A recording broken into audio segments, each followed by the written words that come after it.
নমস্কার। আজ আমি এসেছি আমার ছোট্ট বন্ধুদের জন্য রূপকথার গল্প শোনাতে। বড় ছোট সবাই মিলে বসে পড়ুন রূপকথার গল্প শুনতে। এক দেশে এক বুড়ি ছিল। সেই দেশটায় অনেক মানুষ থাকতো, কিন্তু বুড়িটা ছিল খুব গরিব, তাই তাকে ভিক্ষে করে দিন কাটাতে হতো।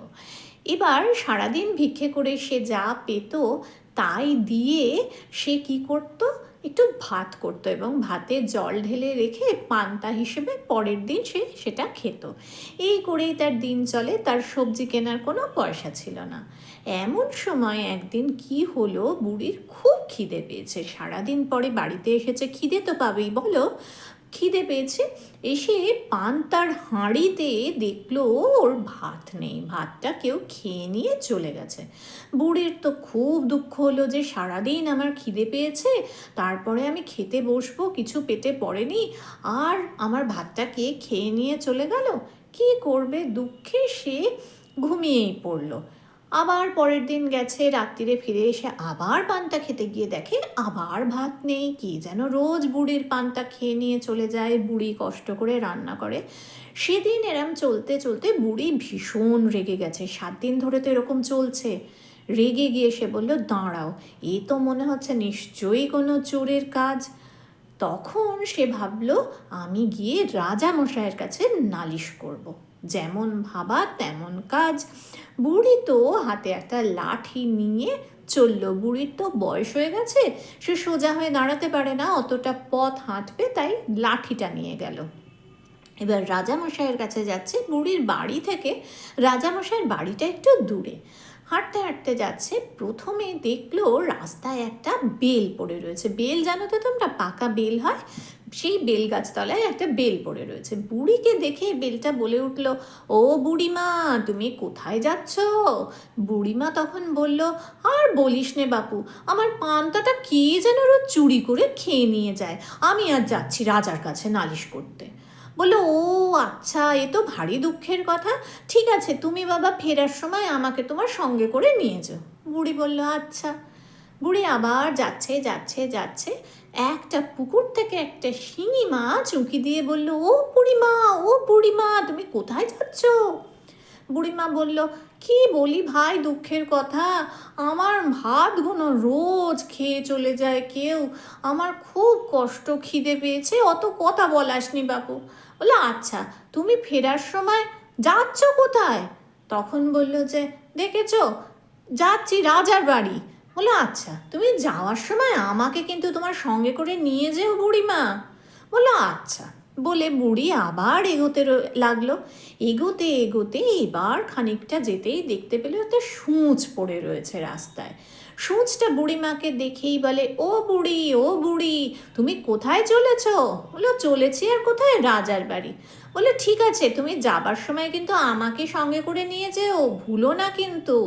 বুড়ি হাতে গুনে দেখলো 3 জন হয়েছে সঙ্গে যাবার। আবার খানিকটা এগোতে একটা ঝুড়ি বলল, এই, তুমি কোথায় যাচ্ছ গো? তখন বুড়িমার খুব রাগ হলো, বললো, একই খিদে পেয়েছে, এই ঠাঠা রোদ্দুর, আর খালি বলে কোথায় যাচ্ছ কোথায় যাচ্ছ, যেখানে যাই তোকে বলবো না, যা তো। তখন ও বললো, আহা, তুমি রাগ করছো কেন? আচ্ছা বাপু, বলতে হবে না, তুমি যেখানে যাচ্ছ যাও, ফেরার সময় আমায় নিয়ে যেও সঙ্গে করে। বুড়ি বলল, সে দেখবো এখন। এবার যেতে যেতে যেতে যেতে রাজার বাড়ি যেতে গেলে একটা বিরাট বড় নদী পড়তো। নদীটা দেখে বুড়িমা যেই নদীর দিকে তাকিয়েছে, অমনি একটা কুমির বুড়ির দিকে তাকিয়ে বলল, এই বুড়ি, কোথায় যাচ্ছিস রে? বুড়ি বলল, যেখানেই যাই, তোমায় আমি বলবো না, জমের বাড়ি যাচ্ছি, যাবি আমার সঙ্গে? বললাম, না বাবা, আমারও তো জমের বাড়ি যাওয়ার শখ নেই, তুমি যেখানে যাচ্ছ যাও, আসার পথে আমি কিন্তু তোমার সঙ্গে যাব। বুড়ি কোনো কথা না বলে রাগে গজগজ করতে করতে এগিয়ে গেল। এবার রাজার বাড়ি পৌঁছেছে, কিন্তু বুড়িকে তো কেউ চেনে না। কি হবে? প্রহরীরা রাজার বাড়িতে কিছুতেই বুড়িকে ঢুকতে দিচ্ছে না। বুড়ি যত বলে আমায় ঢুকতে দাও ঢুকতে দাও, কিছুতেই তারা রাজি নয়। তখন এক প্রহরী বলল, ও বুড়িমা, তুমি রাজার বাড়ি এসেছো কেন, কি করবে গো? বললো, নালিশ করব। বললো, নালিশ করবে? ওর খুব দয়া হলো মনে, তখন বলল, তুমি কাকে নালিশ করবে? বললো, রাজাকে। আবার কাকে? তখন বলল, ওহো, রাজামশাই তো বাড়ি নেই গো, তুমি কাকে নালিশ করবে, তুমি আজকে ফিরে যাও বাপু। বললো, দেখেছো আমি এত কষ্ট করে এলুম, আমার কপালটাই খারাপ, যাকে আমি বাড়ি চলে যাই। বলে বুড়ি ফেরার পথে কুমিরকে বলল, কই যাবে বলেছিলে, চলো। কুমির যাচ্ছে। খানিকটা গিয়ে দেখা হলো কার সঙ্গে, মনে আছে তো লাস্টে কার সঙ্গে দেখা হয়েছিল কুমিরের আগে? সেই ছুরির সঙ্গে দেখা হলো। ছুরি বলল, এই যে আমি। বললো, চলো, তুমিও চলো, আর কি করব। আরও খানিকটা যেতে দেখা হয়ে গেল সূঁচের সঙ্গে। সূঁচ বলল, আমিও যাবো তো। বললো, হ্যাঁ চলে এসো। আরও খানিকটা গিয়ে শিঙি মাছ লাফিয়ে বুড়ির কাছে চলে এসে বলল, চলো চলো, আমিও যাচ্ছি। তারপরে বুড়ির বাড়ির কাছাকাছি এসে দেখা হলো সেই গাছতলায় বেলের সঙ্গে। বুড়ি তাকে কুড়িয়ে ঝোলার মধ্যে নিয়ে বাড়িতে আসতে লাগলো। বাড়িতে যেই এসে পৌঁছেছে, জল দেখে কুমির তো ঝুপ করে জলের মধ্যে বুড়ির পুকুরে নেমে গেল, গিয়ে বলল, বুড়িমা তুমি ঘরে যাও, আমি এখানে থাকবো। বুড়ির তো খুব রাগ হয়েছে, সে কোনো কথা না বলে ঘরে যেতে যাবে। বুড়ির ঘরের সামনে একটু জমি ছিল, সেখানে সবুজ ঘাস হয়েছিল। ছুরিটা বলল, আমায় বাপু এখানেই রেখে যাও, আমি আর ঘর অবধি যাব না। তখন ছুরিটা বুড়ি ওই ঘাসের ওপর ফেলে দিল। এইবার কি হয়েছে, বুড়ি ভাবলো এবার তো ঘরে ঢুকি, চৌকাঠ পেরোতে যাবে, মাটির দাবা। সূঁচটা বলে উঠলো, এই তো মাটির দেওয়াল, তুমি এইখানেই আমাকে পুঁতে দাও বরং। তো ঠিক আছে, বুড়ি মাটির দেয়ালেই পুঁতে দিল সূঁচটাকে। এইবার চৌকাঠ যেই পেরিয়েছে, দেখলো পাশেই একটা উনুন রয়েছে। বেলটা বলল, আমাকে এই উনুনের মধ্যে রাখো দেখিনি। বুড়ি তো রাগের চোটে উনুনে যেই রেখেছে, ঝোলা থেকে লাফিয়ে শিঙি মাছটা গিয়ে হাঁড়ির মধ্যে পড়েছে। মনে আছে সেই হাঁড়িটা যেখানে পান্তা ভাত থাকতো বুড়ির, শিঙি মাছ সেখানে রয়ে গেল। বুড়ি দেখলো আজকেও আমার ভাতটা খাওয়া হলো না, যাগে যা, কি আর করি, মনের দুঃখে বুড়ি তো ঘুমিয়েই পড়লো। এইবার রাত্রিরে চুপি চুপি চোর এসেছে, দেখছে বুড়ি ঘুমোচ্ছে, ওর তো খুব আনন্দ, আজকেও পান্তা খাবো। যেই গেছে ভাতের হাঁড়ির কাছে, শিঙি মাছ দিয়েছে চোরের হাতে কাঁটা ফুটিয়ে। কাঁটা ফুটতেই তো চোর আ করে চিৎকার করে উঠেছে। বুড়ির ঘুমটা গেছে ভেঙে। বুড়ি বলল, আমি কিচ্ছু বলবো না, যেমন আমার ভাত খাওয়ার রোজ বেশ হয়েছে। চোর তো শিঙি মাছের কাঁটা ফোটানোর যন্ত্রণায় ছটফট করছে, ভাবছে কি করি কি করি। ভেবে ভাবলো কিছুই তো নেই, একটা উনুন আছে, উনুনের তাপে বরং হাতটা একটু সেঁকে নিই। হাত যেই সেঁকতে গেছে, বেলটা গেছে ফট করে ফেটে। যেই বেল ফেটে গেছে, চোরের তো বেল ছিটকে চোখে লেগে চোখে অন্ধ হয়ে গেছে। চোর তো কিছু দেখতে পাচ্ছে না তখন আর।